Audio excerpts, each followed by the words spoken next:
The Pacific Ocean, vast, cold, and unknowable. Its surface shimmers with sunlight, but beneath those waves lie graves no diver can reach and mysteries no radar can solve. Among them drifts the story of a submarine, a war machine meant to hunt unseen, that itself became a ghost. This is the tale of the USS Grunion, a fleet submarine of the United States Navy that vanished without a trace in the summer of 1942. A vessel that seemed to simply disappear, swallowed whole by the silence of the sea. Commissioned in April 1942, the USS Grunion was one of the Navy's new Gato-class submarines, long, sleek, and deadly.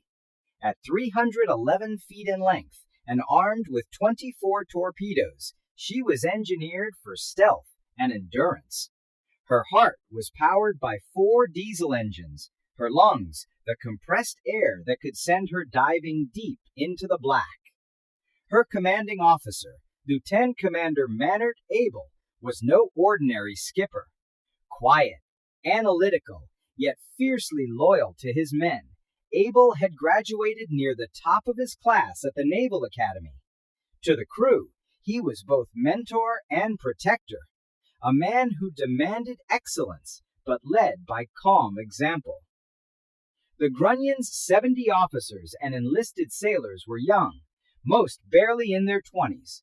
They were mechanics, radio men, gunners, and cooks, but above all, submariners, bound together in the steel belly of a new kind of weapon. On June 20th, 1942, the Grunion left Pearl Harbor for her maiden war patrol. Her orders? Patrol the Aleutian Islands, a remote chain off Alaska, where Japanese forces had just seized the islands of Attu and Kiska. It was a theater of fog, ice, and isolation, a forgotten corner of the Pacific War. Early reports suggested the Grunion was off to a promising start. She intercepted Japanese supply convoys, sank enemy freighters, and harassed transports bound for Kiska. In her radio messages, Abele described fierce surface engagements and several confirmed sinkings. On July 28th, he reported attacking enemy destroyers and facing intense depth charge counterattacks. But the crew was calm, confident. The Grunion was performing beyond expectations. Her final transmission came on July 30th, 1942. Numerous anti-submarine activities in the area. Position as follows. No damage. Will continue patrol. After that, silence. No further signals, no distress calls. The Grunion was due to return to Dutch Harbor in early August. She never arrived. The Navy declared her missing in action. For the families waiting back home, the news was devastating. Telegram after telegram delivered the same sterile message. The Navy Department deeply regrets to inform you that your husband or son is missing following action in the performance of his duty. For 70 families, hope became uncertainty. The war rolled on. Battles shifted to Guadalcanal, the Coral Sea, and beyond. But for the relatives of the Grunion's crew, time froze in 1942. For decades, the submarine's fate was a blank space in naval history. Some speculated she was struck by a Japanese depth charge. Others believed she hit an unmarked minefield or suffered a catastrophic torpedo malfunction. But without wreckage, there were no answers, only rumors carried by the currents. The Aleutians are unlike any other battlefield of World War II, a chain of volcanic islands stretching towards Siberia, cloaked year-round in mist. It was here that the Grunion operated, a place where sonar echoes bounce strangely and compasses misbehave. Survivors from Japanese vessels later recalled being attacked by an American submarine around that time. They described torpedoes running erratically, some circling back in deadly arcs. That single clue would later become the cornerstone of the most chilling theory of all. During 1942, American submarines were plagued by a weapon problem few commanders dared admit: the Mark 14 torpedo. It was supposed to be state-of-the-art, magnetic detonator, high speed, long range. But in battle, it became a liability. The torpedoes ran too deep, failed to explode, or, worst of all, turned in a circle, homing back on the very submarine that fired them. Several submarines were nearly destroyed by their own weapons. Could the Grunion have suffered that fate? If Abele ordered a final attack on a Japanese freighter near Kiska and one torpedo malfunctioned, it could have looped back, striking the Grunion's forward section and sending her instantly to the bottom. No distress call, no time to react, only silence. After the war, records from both sides were scoured. Japanese naval logs mentioned an engagement with a U.S. submarine around July 31st, reporting that one ship had sunk after returning fire, but without coordinates, the trail went cold. For over 60 years, the Grunion's name appeared only on memorial plaques and the solemn roll of the missing. Yet one family refused to let her fade from memory. The captain's sons, John, Bruce, and Brad Abele, grew up hearing fragments of their father's last mission. As adults, they made a vow to find the Grunion and bring closure to the crew's families. They spent years gathering declassified documents, interviewing Japanese veterans, and hiring deep-sea explorers. Their journey spanned continents and finally, the ocean itself. In August 2007, a team working with the Abele brothers used advanced side-scan sonar near Kiska Island. At a depth of more than 1,000 feet, they detected an unusual shape: long, narrow, metallic. The cameras descended into the freezing dark.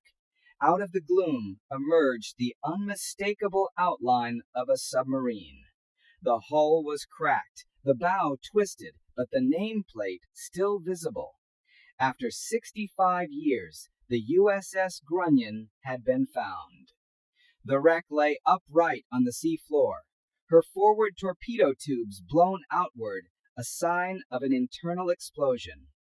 It was consistent with the circular run torpedo theory. The final minutes likely came swiftly. A torpedo malfunctioned, reversed course, struck the sub's bow, and the pressure hull collapsed. No one could have survived. The Abele brothers wept as the images came through. They had found their father's grave, and that of 70 brave souls. Today, the Grunion rests in silent darkness, a warship turned memorial. Her discovery closed one of the Navy's longest-standing mysteries, yet it also reignited respect for those who sailed into the unknown. They were men like Chief Petty Officer Frank Lopez, who sent his last letter home from Pearl Harbor, promising, "Don't worry, Ma, we'll be fine. The sea takes care of her own." Or radioman Thomas Kelly, who kept a journal describing life aboard: the cramped bunks, the smell of diesel, the laughter that echoed through steel corridors. All silenced in an instant. Their sacrifices remembered not just in stone, but in the search that spanned generations. Sons who refused to give up on their father's crew. Even with the wreck found, questions remain. Why did the torpedo circle back? Were design flaws ignored? Could improved testing have saved dozens of submarines and the Grunion's men? The Mark 14 torpedo issue haunted the Navy until late 1943, costing lives across the Pacific. In the end, the Grunion story stands as a lesson written in salt water and silence, a reminder that technology without truth can be as deadly as the enemy itself. Since the discovery, the wreck has become a site of solemn remembrance. The U.S. Navy officially recognized the Grunion's resting place, and memorial services were held in Hawaii and Alaska. For historians, the find helped illuminate the perils faced by early submarine crews. For the families, it offered something even greater: peace.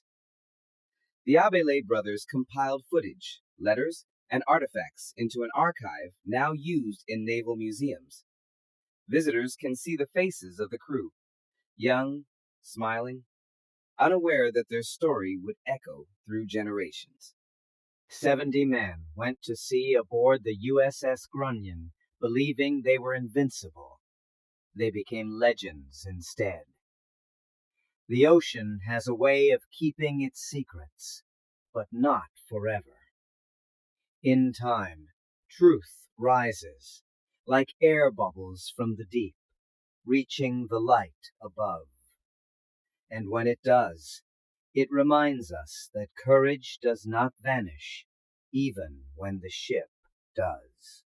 The Grunion's story is not just about loss. It's about determination, discovery, and the enduring bond between those who serve and those who remember. Perhaps somewhere beneath the waves, the echoes of her engines still hum, a whisper of duty, bravery, and the eternal mystery of the sea.